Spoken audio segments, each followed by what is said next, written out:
नमस्कार। आज हम भारत के सैन्य इतिहास के एक बहुत बड़े बदलाव पर बात करने वाले हैं। एक ऐसा सुधार जो हमारी आर्म्ड फोर्सेस के लड़ने के तरीके को हमेशा के लिए बदल सकता है। जी हाँ, हम बात कर रहे हैं थिएटर कमांड योजना की। चलिए इसके हर पहलू को समझते हैं और जानते हैं कि ये भारत की सुरक्षा के लिए इतना जरूरी क्यों है। तो चलिए एक बहुत ही सीधे और शायद थोड़े चुभने वाले सवाल से शुरुआत करते हैं। क्या हमारी सेना की जो मौजूदा बनावट है, क्या वही उसे अपनी पूरी ताकत इस्तेमाल करने से रोक रही है? असल में यही वो बुनियादी सवाल है जिसका जवाब देने की कोशिश है थिएटराइजेशन। तो सवाल उठता है कि आखिर इतने बड़े रिफॉर्म्स की जरूरत पड़ी ही क्यों? देखिए, इसका जवाब छिपा है जंग के बदलते हुए तरीकों में। आज की लड़ाइयां पुराने नियमों से नहीं लड़ी जाती और इसीलिए भारत की सैन्य संरचना को भी वक्त के साथ बदलना ही होगा।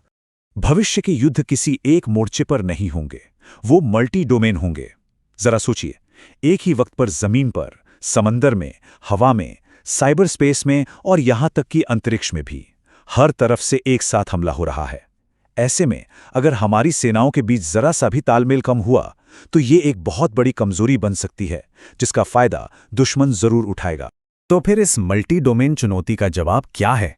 इसका जवाब एक बहुत ही महत्वाकांक्षी और कॉम्प्लेक्स प्लान में है, जिसे हम थिएटराइजेशन के नाम से जानते हैं। चलिए समझते हैं कि ये असल में है क्या चीज।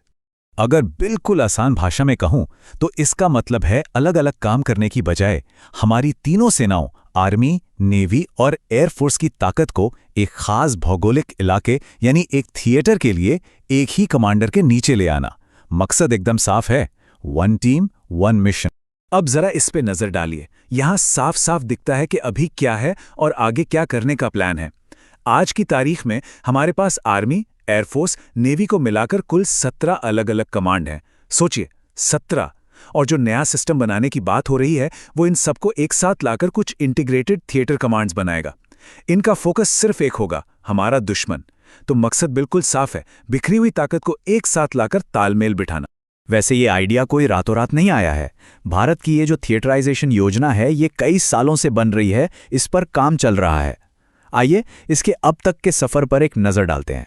इसकी औपचारिक शुरुआत हुई 2019 में, जब चीफ ऑफ डिफेंस स्टाफ यानी सीडीएस का पद बनाया गया। इसका मकसद ही तीनों सेनाओं में तालमेल बढ़ाना था। हमारे पहले सीडीएस जनरल बिपिन रावत ने एक शुरुआती प्लान भी पेश किया, लेकिन काफी सोच विचार के बाद हमारे मौजूदा सीडीएस जनरल अनिल चौहान ने इसमें कुछ बदलाव किए और दुश्मन आधारित कमांड का एक नया, ज्यादा फोकस्ड मॉडल सामने रखा। तो अभी का प्लान क्या है? इसके हिसाब से 3 मेन थिएटर कमांड बनाने का प्रस्ताव है। एक होगी नॉर्दर्न कमांड, जो पूरी तरह चीन बॉर्डर पर फोकस करेगी। दूसरी होगी वेस्टर्न कमांड, जो पाकिस्तान से लगी सीमा के लिए होगी। और तीसरी होगी मैरिटाइम कमांड, जो हमारे विशाल समुद्री इलाकों की हिफाजत करेगी। ये अप्रोच सिर्फ भूगोल पर नहीं बल्कि खास खतरों पर आधारित है। लेकिन देखिए, इतना बड़ा और जबरदस्त सुधार बिना चुनौतियों के तो आ नहीं सकता।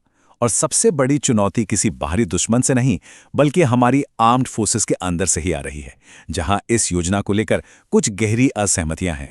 हमारे air force chief chief marshal AP Singh का यह बयान इसी चिंता को जाहिर करता है। बात सिर्फ प्रक्रिया की नहीं है, बल्कि एक बुनियादी चिंता ये है कि हमें किसी दूसरे देश की नकल नहीं करनी चाहिए, बल्कि एक ऐसा मॉडल बनाना चाहिए जो भारत की अपनी चुनौतियों के लिए सबसे सही हो। तो एयरफोर्स की चिंताएं क्या हैं? देखिए, मोटे तौर पर 3 बड़ी बातें हैं।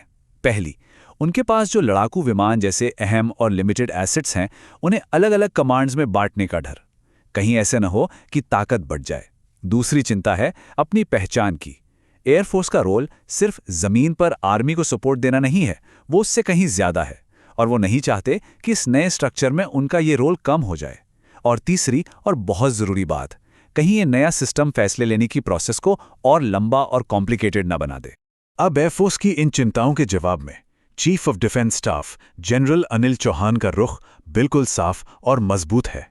वो कहते हैं कि जो भी मतभेद हैं उन्हें देश के हित में सुलझा लिया जाएगा। ये दिखाता है कि टॉप लीडरशिप इस सुधार को लेकर कितनी सीरियस और कमिटेड है।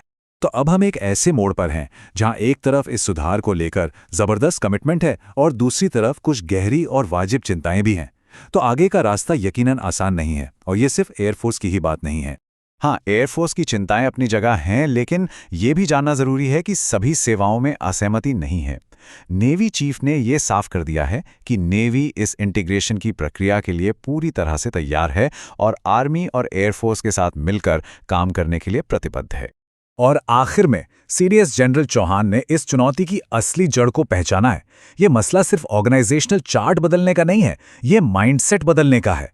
70 सालों से जो अलग अलग सर्विस की पहचान बनी हुई है, उसे तोड़कर एक जॉइंट या इंटीग्रेटेड फोर्स की पहचान बनाना, ये बहुत मुश्किल काम है।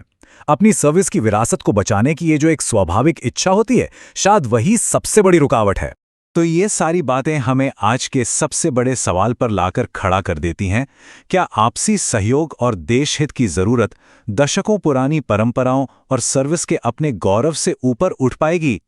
इस सवाल का जवाब ही ये तय करेगा कि भारत की सैन्य शक्ति का भविष्य क्या होगा और आने वाले खतरों से हम कैसे निपटेंगे।